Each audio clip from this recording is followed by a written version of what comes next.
Mesdames et messieurs, bonsoir.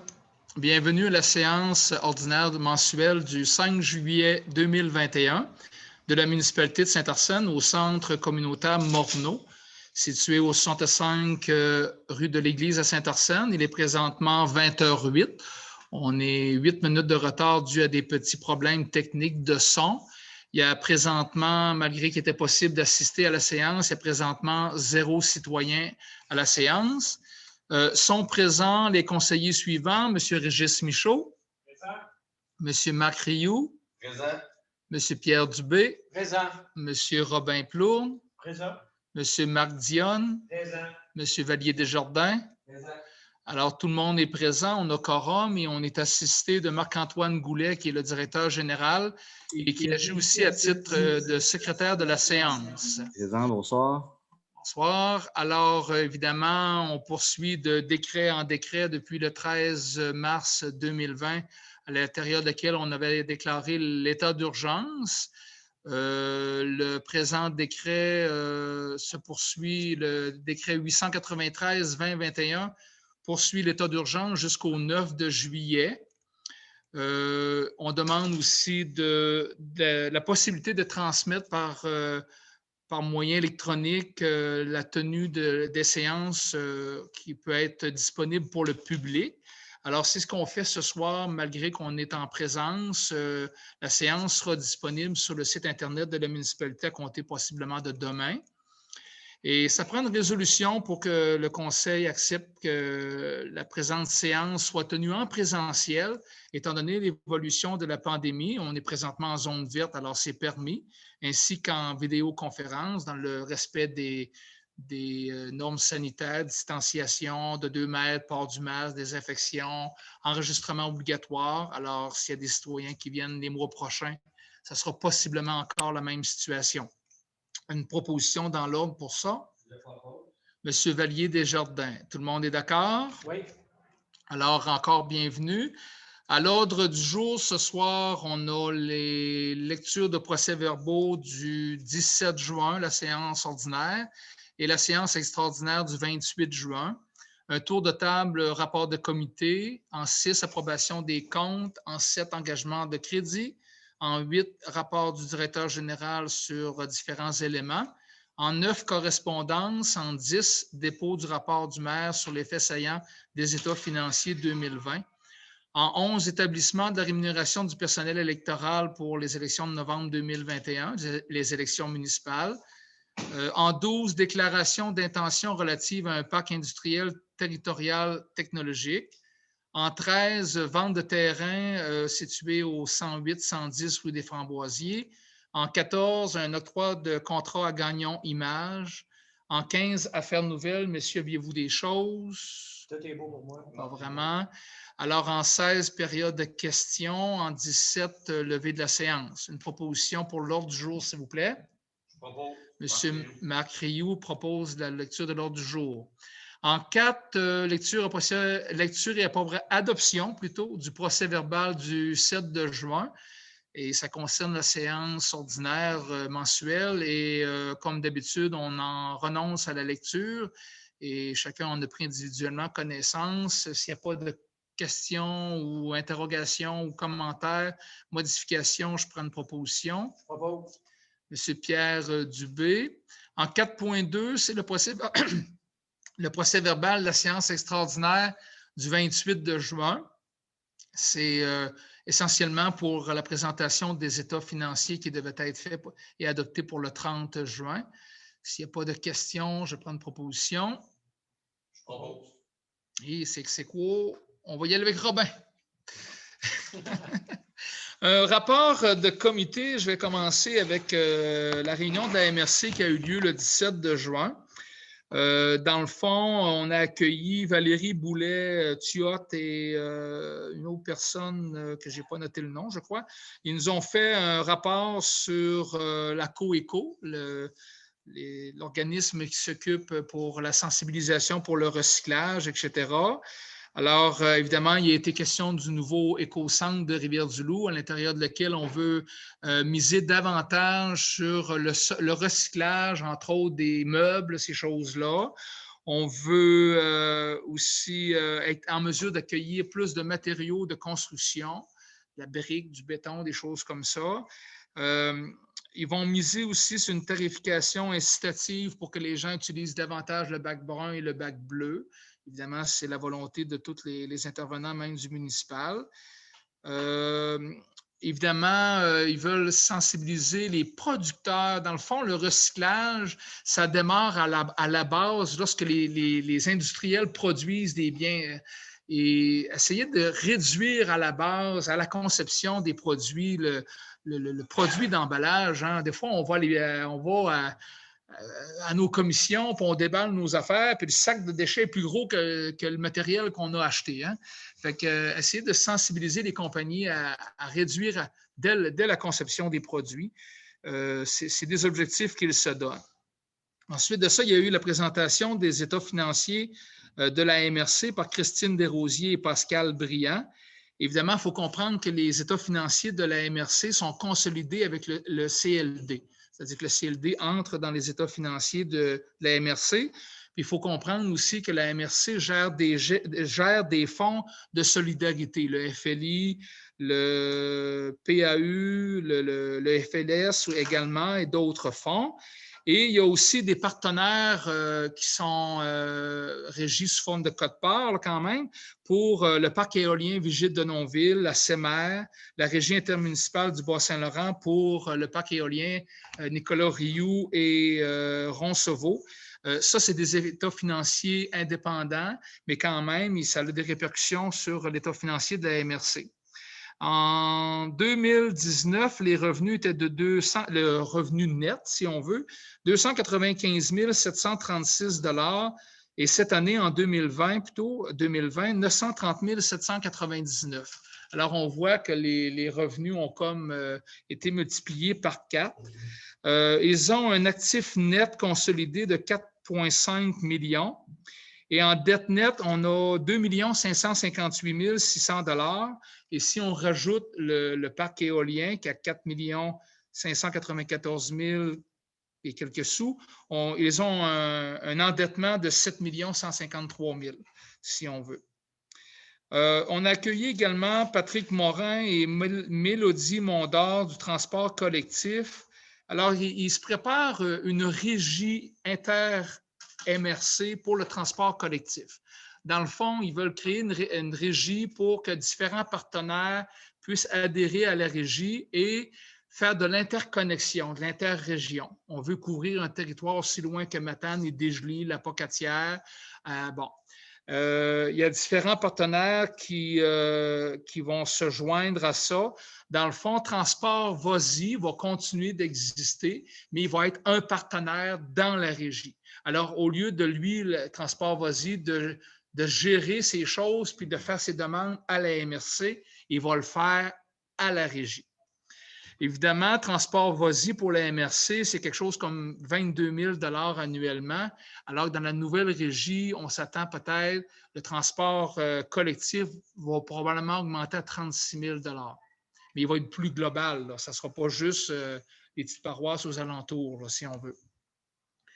Bon, évidemment, il y a différents volets avec ça. Là. Il y a le volet mobilité, volet territoire.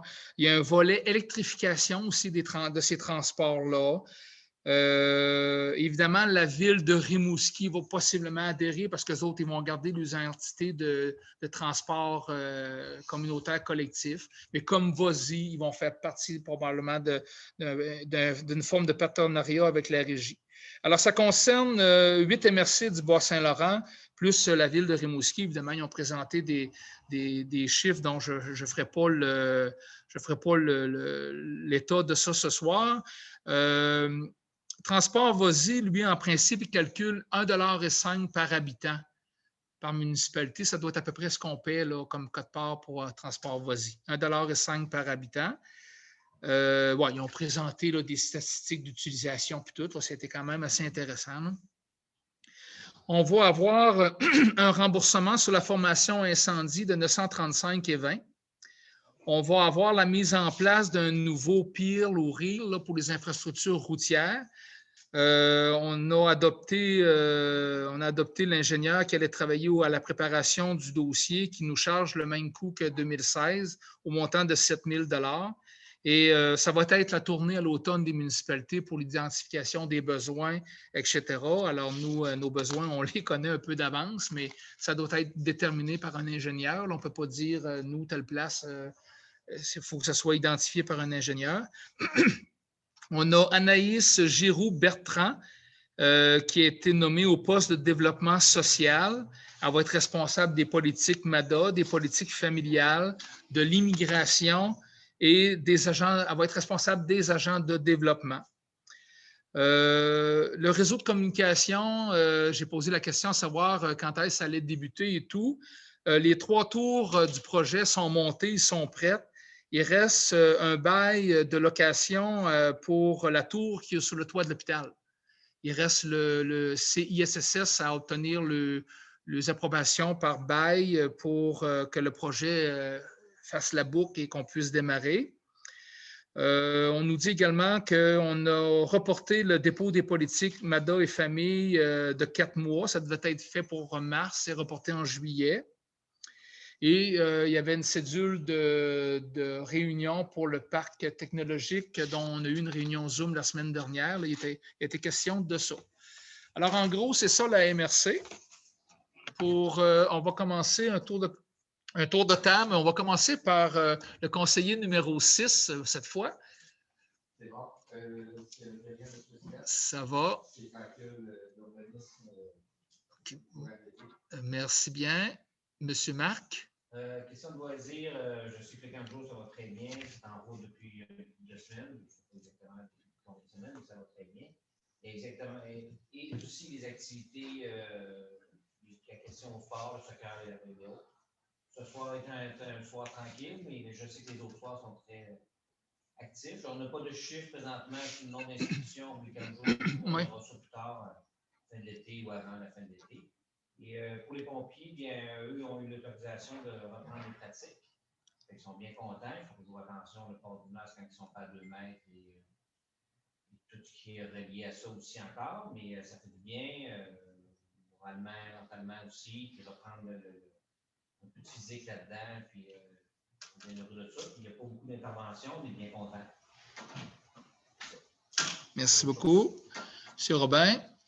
Pour ce qui est du comité de développement, c'est assez tranquille. On n'a pas eu de réunion au mois de juin. On va en avoir une cette semaine.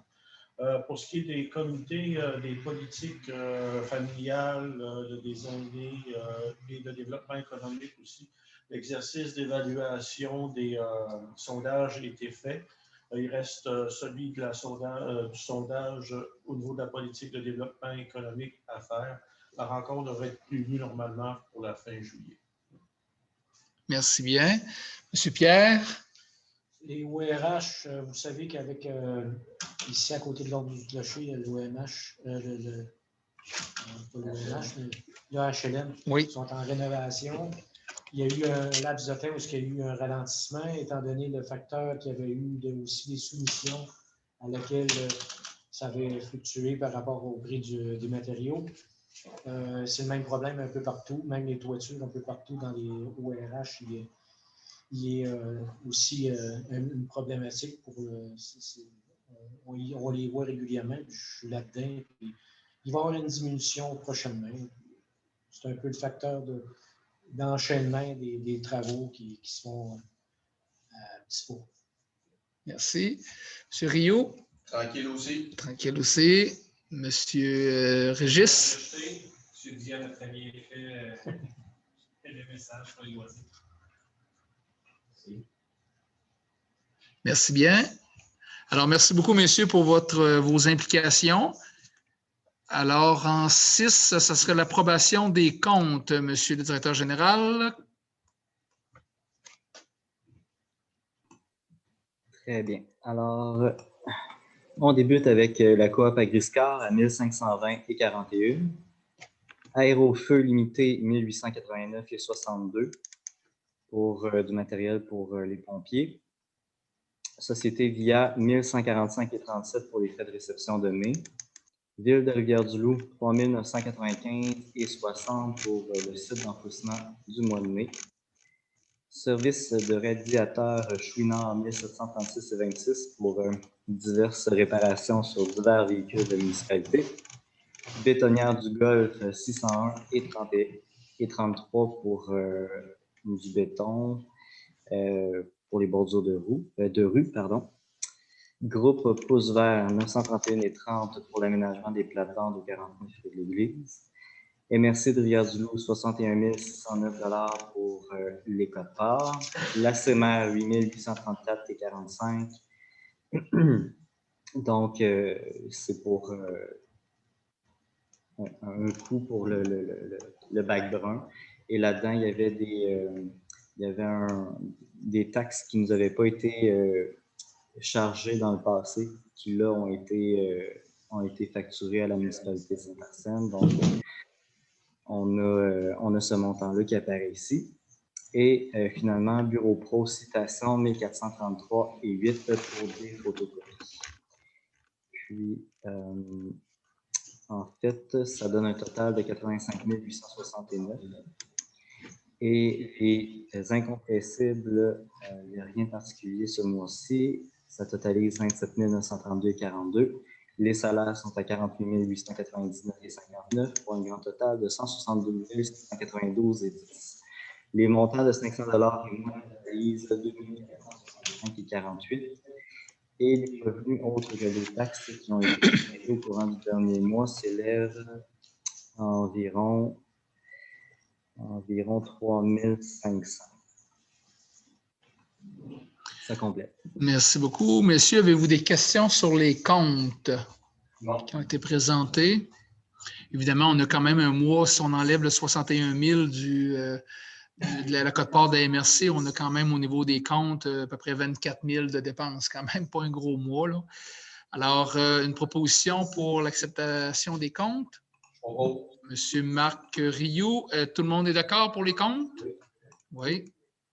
Engagement de crédit, alors on prend en compte la liste des engagements de crédit pour le prochain mois et ce pour le bon fonctionnement de l'administration municipale, soit pour l'entretien des chemins, le colmatage des nids de poules, l'entretien de la machinerie, des bâtiments municipaux, leur terrain, la réparation des équipements municipaux et l'installation des infrastructures sportives et le maintien des infrastructures sportives pour l'été. Une proposition. Monsieur Marc Dion. Rapport du directeur général pour la petite caisse, le centre communautaire Morneau, l'eau potable et les matières résiduelles.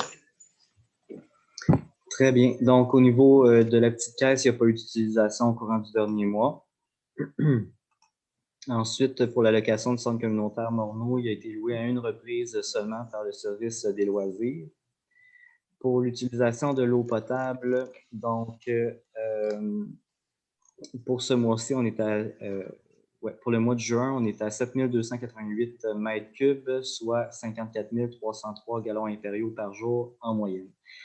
Donc, si on regarde, puis attendez-moi un petit instant, je vais partager mon écran.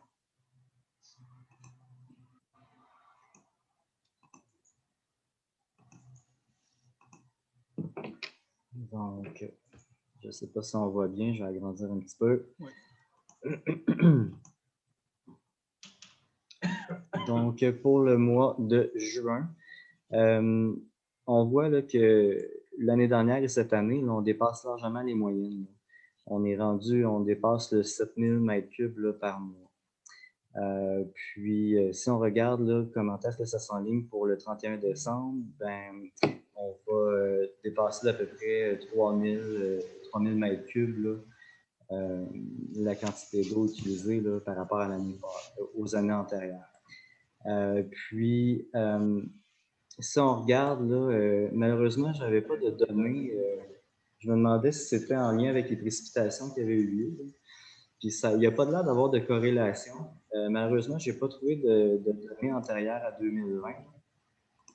Mais ça n'a pas l'air d'être en lien avec les précipitations. Si on regarde là, le mois de juin de l'année passée versus le mois de juin de cette année, les deux ont été secs. Il y a une il y a vraiment une très grande différence entre les deux.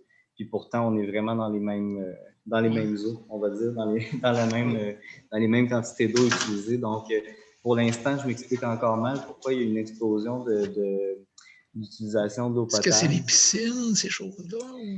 Peut-être, mais peut-être des fuites. Peut-être que la continuité de l'été va pouvoir me renseigner davantage. Si je réussis à trouver des données de 2010. De pelouse, peut-être qu'il y a eu quand même des temps essais.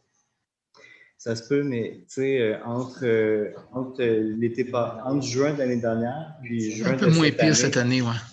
Attendez un petit peu, je vais vous le dire, là, vous allez voir. C'est vraiment très frappant. Là.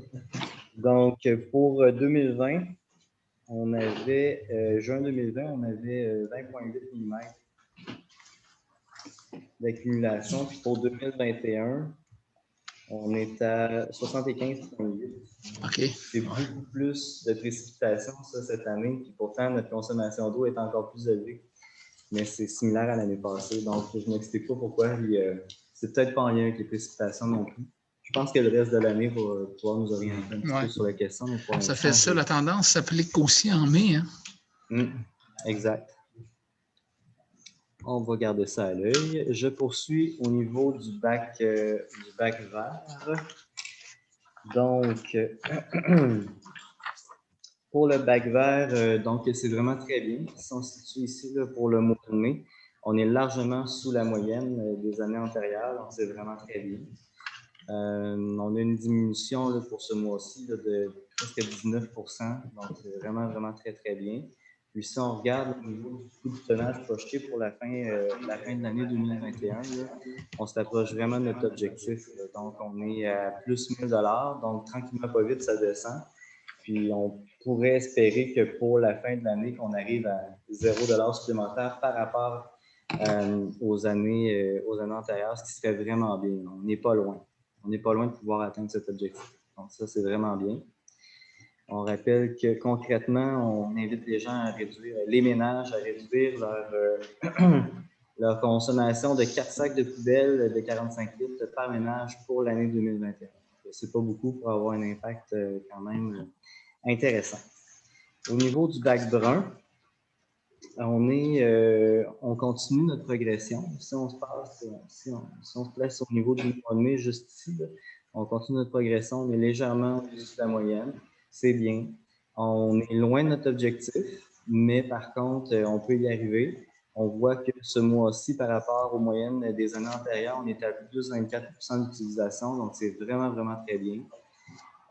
Puis, pour la fin de l'année, on prévoit un tonnage supplémentaire de 5 % par rapport à la moyenne des années antérieures. Mais ce qui serait vraiment bien, ben, ce serait de dépasser le tonnage de l'année 2020, qui était vraiment supérieur là, à plus de 58 tonnes. Et puis pour bien faire, ben, on rappelle que notre objectif, c'est de doubler au moins l'utilisation du bac brun, mais ça, c'est un travail à long terme. Donc, déjà d'en être conscient, il y a une partie du travail qui se fait.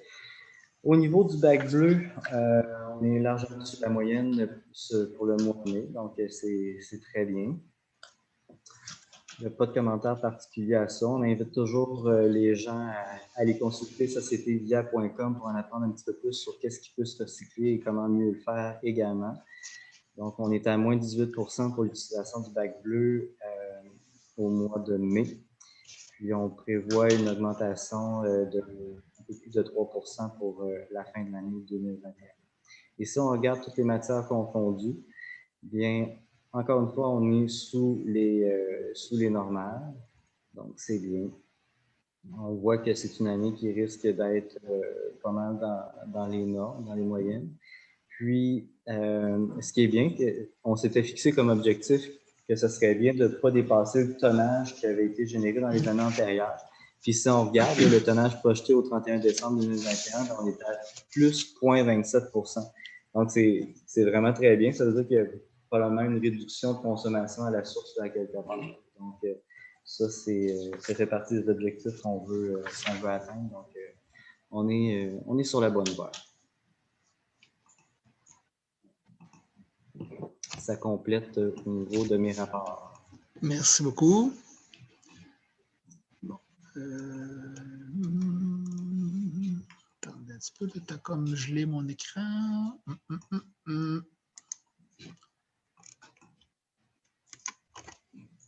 Est-ce qu'on était rendu à la correspondance? Nous sommes rendus à la correspondance. OK, Donnez-moi on un y petit va pour la instant. correspondance. Je vais essayer de me replacer pendant ce Moi temps-là. aussi, je vais essayer de me replacer pendant ce temps-là. C'est comme si le partage d'écran n'a pas arrêté. Voyez-vous? Oups.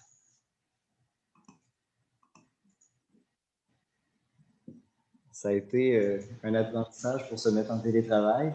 Maintenant, c'est un apprentissage pour Ça revenir pourra à la normale et faire un mix des deux. Juste un petit instant, là, je vais essayer de...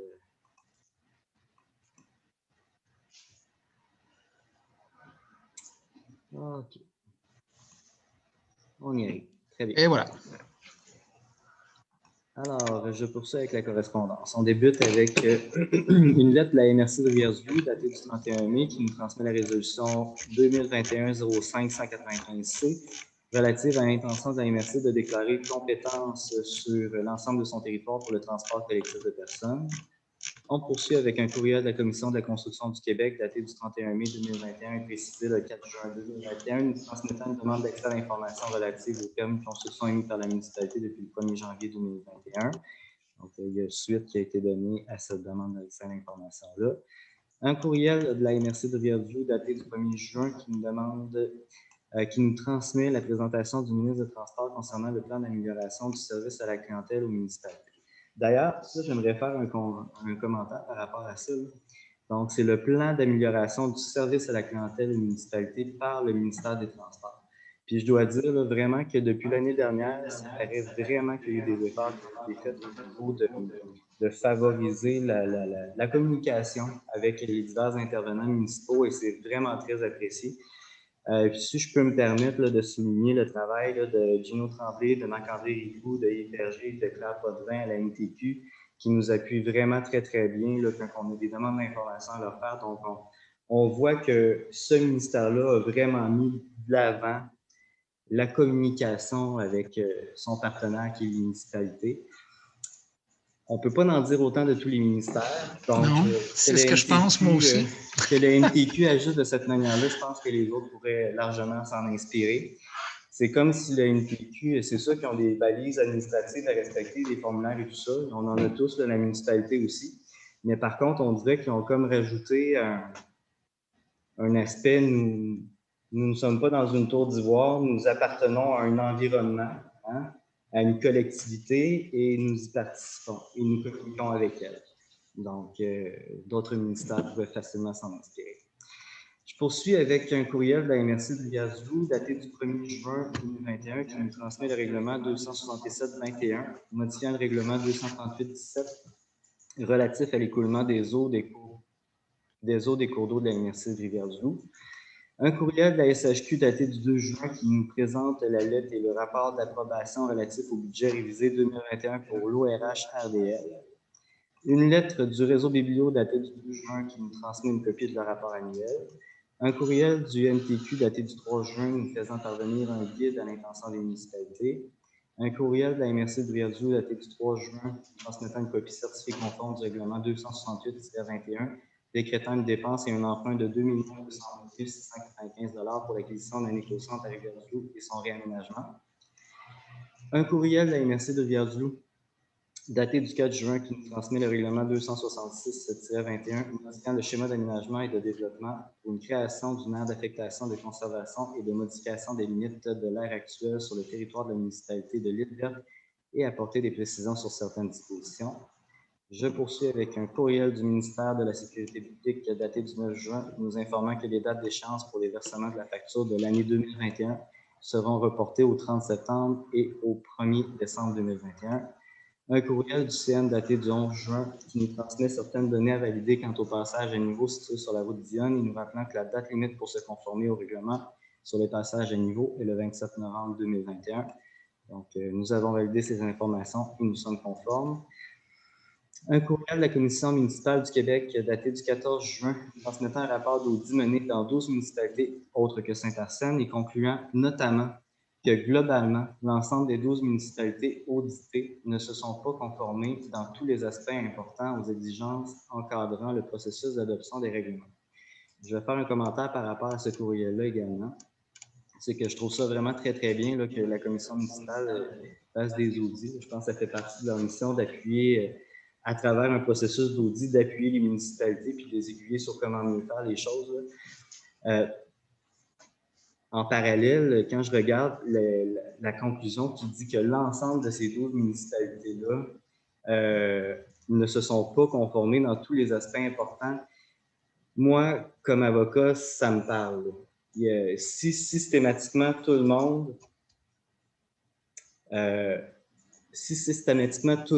ne respecte pas la réglementation qui est en place malgré leur bon vouloir de bien faire leur travail, il me semble qu'il y a un problème à quelque part. Puis, notre gouvernement, je ne me souviens plus quel intervenant de notre gouvernement Legault prononçait, ça ne fait pas tellement longtemps, pour dire que l'application des lois, c'était un bon défi. Là. Ben, effectivement, je pense qu'on en a un bel exemple ici, là, à quel point la réglementation qui s'applique aux municipalités est exigeante et difficile à maîtriser. Voilà, donc voilà. Ensuite, je poursuis avec un courriel de Tourisme Rivière-du-Loup daté du 15 juin 2021 qui nous transmet leur plan stratégique, le rapport annuel 2020 et leur guide. Une lettre du réseau Biblio datée du 16 juin qui nous transmet le questionnaire annuel sur les revenus et dépenses 2020 de notre bibliothèque municipale. Un courriel de l'Autorité des marchés publics daté du 16 juin nous annonçant la fermeture de leur dossier d'enquête relatif à notre dossier de Centre de la petite enfance et confirmant qu'aucun manquement par la municipalité n'a été constaté. Courriel du MTQ daté du 17 juin nous informant que suite à la recommandation de notre député, une aide financière maximale de 17 000 $ est accordée à la municipalité pour des travaux d'amélioration des routes de notre municipalité. Courriel à FQM daté du 17 juin présentant ses recommandations dans le cadre des consultations sur les services de garde éducatifs à l'enfance réalisés par le ministère de la Famille. Courriel du MAMAJ daté du 17 juin présentant le nouveau programme PRABAM pour la réalisation de travaux d'amélioration de l'état physique des infrastructures municipales et communautaires, hôtels de ville, casernes de pompiers, garages, entrepôts, centres et salles communautaires. Un courriel de Peter Julian, député fédéral, daté du 18 juin, demandant l'appui de la municipalité à son projet de loi C-313 qui empêcherait quiconque de vendre et d'afficher des symboles qui encouragent la haine et la violence contre des groupes identitaires. Courriel de la FQM, daté du 18 juin, nous communiquant un document d'accompagnement des membres pour la consultation nationale sur l'urbanisme et l'aménagement des territoires.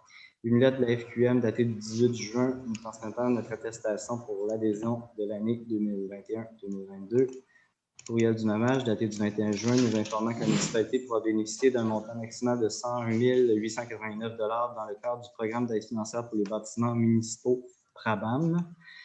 Les travaux devant être réalisés entre le 1er juin 2021 et le 31 mai 2023. Un courriel du ministère de la Sécurité publique daté du 21 juin nous informant que la reprise des exercices d'évacuation dans les RPA à compter du mois d'août 2021.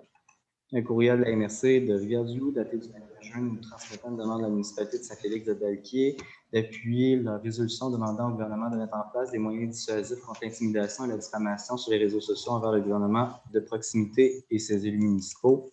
Un courriel du CN daté du 22 juin nous informant que le CN fait des investissements de 370 millions dans ses infrastructures et équipements ferroviaires au Québec. Courriel du MAMAJ daté du 23 juin 2021 qui nous annonce un renforcement des règles applicables en matière de sécurité des piscines résidentielles. Dorénavant, le règlement sur la sécurité des piscines résidentielles s'appliquera à toutes les piscines, peu importe leur date d'installation. Les propriétaires des équipements construits avant le 1er novembre 2010 et qui bénéficiaient jusqu'à présent de droits acquis auront 2 ans pour se conformer. Donc ça, c'est vraiment très important. La municipalité va être active sur ses réseaux sociaux pour faire passer plusieurs publications par rapport à ça, cette nouvelle réglementation-là sur les piscines. Je vous invite à vous tenir informés. C'est vraiment très important.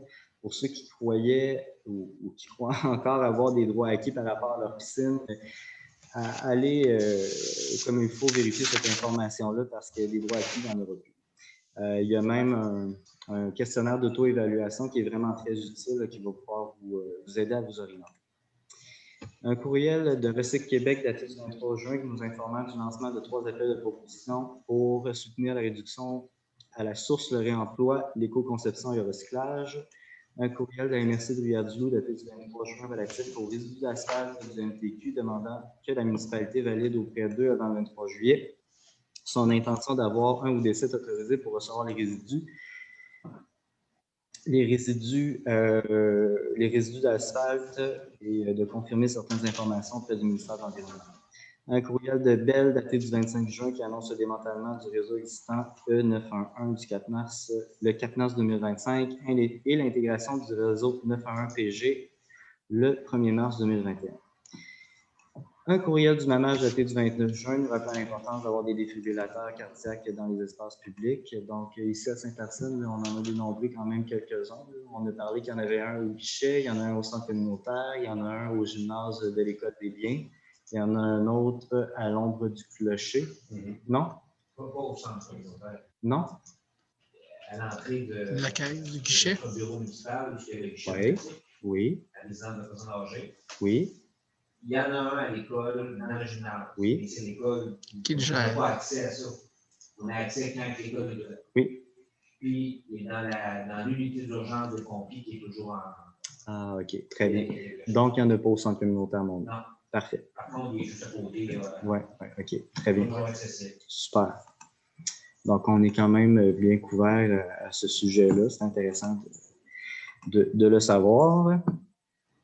Ensuite, un courriel du ministère de la Sécurité publique du 29 juin qui nous invite à adopter les déclarations en ligne des rapports d'incendie. Et finalement, un courriel à la Commission municipale du Québec du 30 juin qui nous transmet un rapport d'audit mené à la ville de Shawinigan mettant l'accent notamment sur l'importance de disposer d'un plan financier à long terme. Donc, cet audit-là va être considéré dans son ensemble pour voir comment on pourrait intégrer les recommandations dans nos pratiques municipales. Voilà, ça complète la correspondance. Merci beaucoup, Marc-Antoine. C'était un très gros mois. Un très gros mois de correspondance, mais une réunion quand même pas trop chargée. Oui. Alors, en 10, dépôt du rapport du maire sur les faits saillants des états financiers. Évidemment, M. Serge Desjardins de Mallette nous a présenté les états financiers le 28 de juin par Zoom. On a accepté ça une séance extraordinaire. J'ose espérer que l'an prochain, on fera comme on faisait habituellement en avril-mai, une présentation publique sur écran. Ce soir, évidemment, je ne ferai pas de présentation d'état financier ligne par ligne. Le document a quand même 45 pages. On risque de s'endormir et de se perdre dans les chiffres. Ce qui serait peut-être intéressant de comprendre, c'est que le bénéfice net de l'année est de 396 537 $, ce qui est beaucoup. Moi, dans mes 12 ans de carrière municipale, c'est l'année la plus importante. Des 100 000, j'ai déjà vu ça, mais des 400 000, non. Alors, quand même, ça s'explique un peu. Le bénéfice, regardez, le bénéfice accumulé au 31 décembre 2019 était de 286 000 $. Évidemment, le comptable agréé nous suggère d'avoir un surplus accumulé aux alentours de 300 000 pour avoir une certaine aisance financière. Alors, avec le surplus de cette année, on va l'avoir atteint, bien entendu. Mais si on regarde la croissance entre le surplus accumulé de 286 000 et le surplus de 286 000 pour 2019 et 560 pour 2020, la différence est de 273 000 quelques cents dollars. Alors, on n'est pas à 396 000. C'est juste que dans l'administration, on avait appliqué un 123 000 de surplus affecté de surplus non affecté qu'on avait appliqué notre participation financière pour le REAL. Plutôt que de faire un emprunt pour ça, on a pris un surplus. Alors, c'est comme si il faut comme retourner ce surplus-là dans l'exercice ou l'extraire de l'exercice parce qu'il appartient à un exercice précédent. Je ne sais pas si c'est comme ça que je dois le comprendre. Là. En fait, on a utilisé un surplus. On souhaitait, étant donné qu'à la fin de l'année 2020, il y avait beaucoup d'incertitudes dans l'air avec la COVID et tout ça, c'était difficile de prévoir exactement comment l'année allait se terminer. Donc, étant donné l'insécurité, on voulait être sûr de ne pas générer un déficit non plus. Donc, ce qu'on a fait, et ce n'était pas nécessaire de le faire, mais on le fait à ce moment-là parce qu'on ne savait pas quel allait être le résultat. On a intégré dans notre budget un surplus qu'on a ramené en 2020. Finalement, on n'en a pas eu besoin. Et ce 123 000-là, il retourne dans les surplus, mais il vient gonfler artificiellement notre bénéfice de l'année. C'est ça. Oui. Alors, merci pour l'explication. Mais quand même, on s'est arrêté un petit peu à savoir d'où venait l'excédent de 273 720 plus précisément. D'ailleurs, premièrement, il y a des revenus qui sont comme imprévus, qui ont comme été imprévus. Et aussi, surtout des dépenses qui n'ont pas eu lieu à cause de la COVID, la pandémie. Et bon, peut-être qu'on était un peu plus restrictif, on a pris certaines précautions peut-être aussi pour ne pas tomber en déroute, parce qu'il faut comprendre que le budget 2020 était adopté en décembre 2019, c'était bien avant la pandémie. Si on regarde un peu des revenus non prévus dans le budget, on a quand même eu du MTQ pour l'entretien des routes l'hiver, un 32 000 $. On a un 37 000 qui est venu d'une subvention supplémentaire pour le centre communautaire Morneau dans la cédule de paiement par le MAMACH. On a un revenu de 5 500 qui était imprévu pour le MADA. On devait payer, alors on a été subventionné finalement. C'était comme pas prévu. On a vendu un terrain dans les Framboisiers. Évidemment, les terrains, comme on n'a pas la certitude que c'est un revenu garanti, on ne les entre pas dans le budget comme revenu. On a eu un 20 000 de supplémentaires pour les droits de carrière et sablières, beaucoup plus que ce qui était d'habitude, probablement en lien avec la réalisation de la 185. On a eu un 45 000 $ en subvention pour pallier aux dépenses de la COVID-19, quoique les dépenses ou les baisses de revenus de location ou les dépenses d'articles qui ont été achetés pour combattre la pandémie, la publicité et tout, évidemment, le 45 000 a vraiment servi à ça. C'est pas vraiment...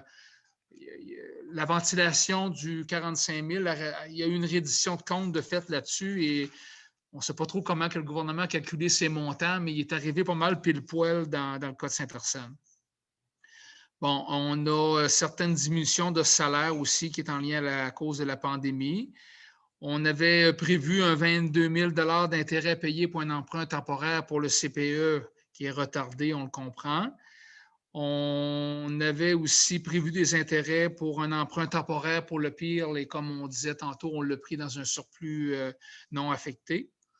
Alors, tout ça avec certaines promesses, certains petits montants là, que je ne fais pas la ventilation de ça, tout ça fait gonfler notre surplus accumulé là, de 273 000 qui serait plus réellement le montant cash qui rentre dans le coffre de la municipalité. Alors, il y aura la présentation des états financiers sûrement sur la vie municipale, là, quelques pages les plus intéressantes où ce que les gens pourront voir le budget, la croissance des revenus. Les revenus sont supérieurs, les dépenses un peu inférieures, qui fait que l'écart dans les coffres est quand même intéressant. Suite à ça, notre directeur général va travailler aussi sur une planification financière de ces surplus-là. Évidemment, comme on a une certaine aisance, à chaque fois qu'on fera une dépense, on n'est pas obligé de toujours aller taxer. On a comme un surplus accumulé. C'est intéressant aussi pour le futur. dans le fond, c'est comme si on a taxé un peu d'avance certains des projets. Dans le fond, un surplus, ça sert à ça. C'est pas mauvais d'avoir ça, comme le suggérait aussi le comptable agréé. Alors, est-ce que ça prend une adoption pour ça ou sont déjà adoptés? Les états financiers ont été adoptés le 28 juin. Oui, il a été adopté. Ça fait que je n'ai pas besoin de résolution, dans le fond, là-dessus.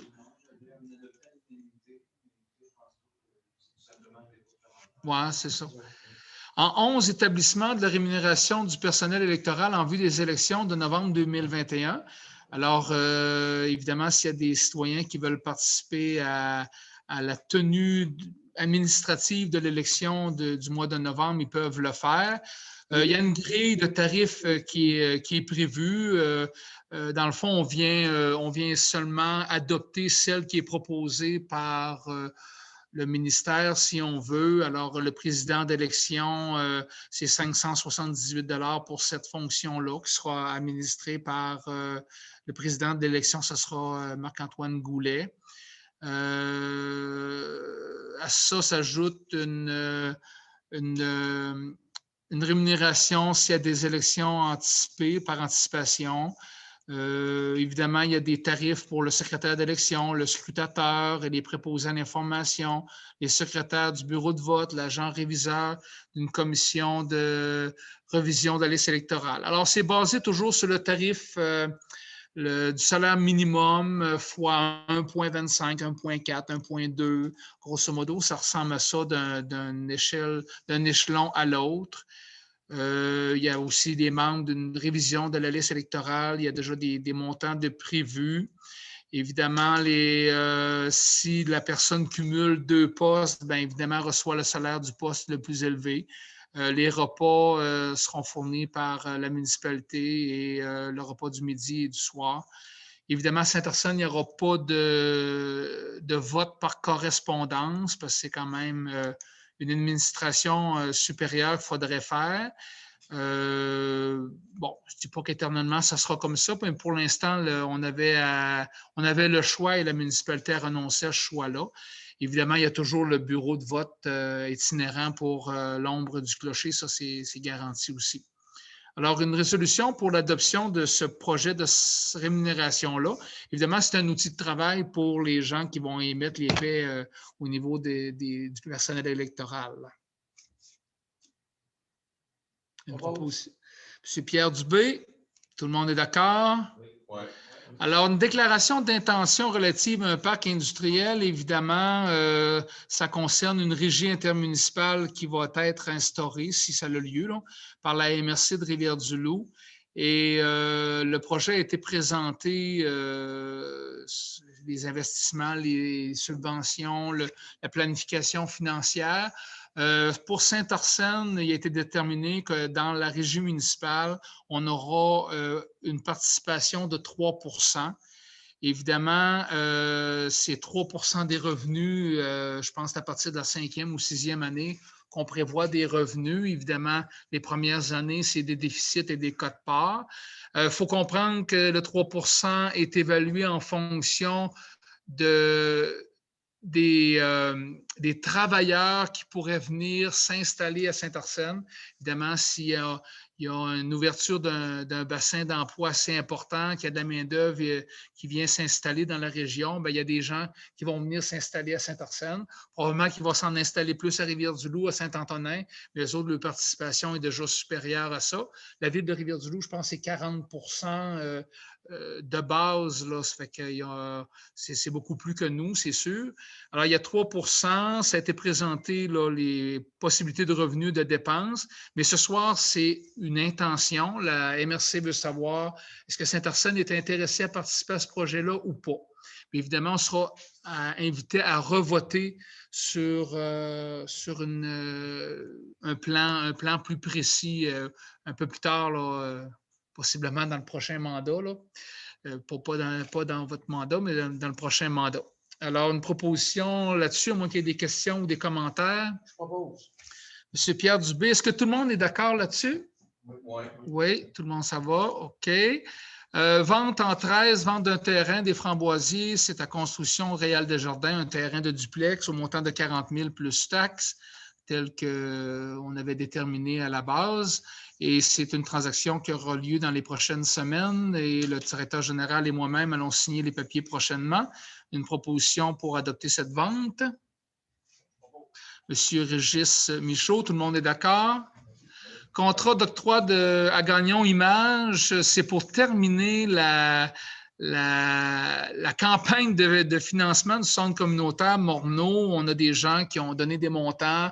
On a de l'affichage à compléter, tant pour la patinoire qu'à l'extérieur du centre communautaire, les estrades, bornes électriques. Le panneau de l'intérieur, il n'est pas compris là-dedans, lui. Hein? Le panneau d'intérieur va suivre dans un contrat subséquemment.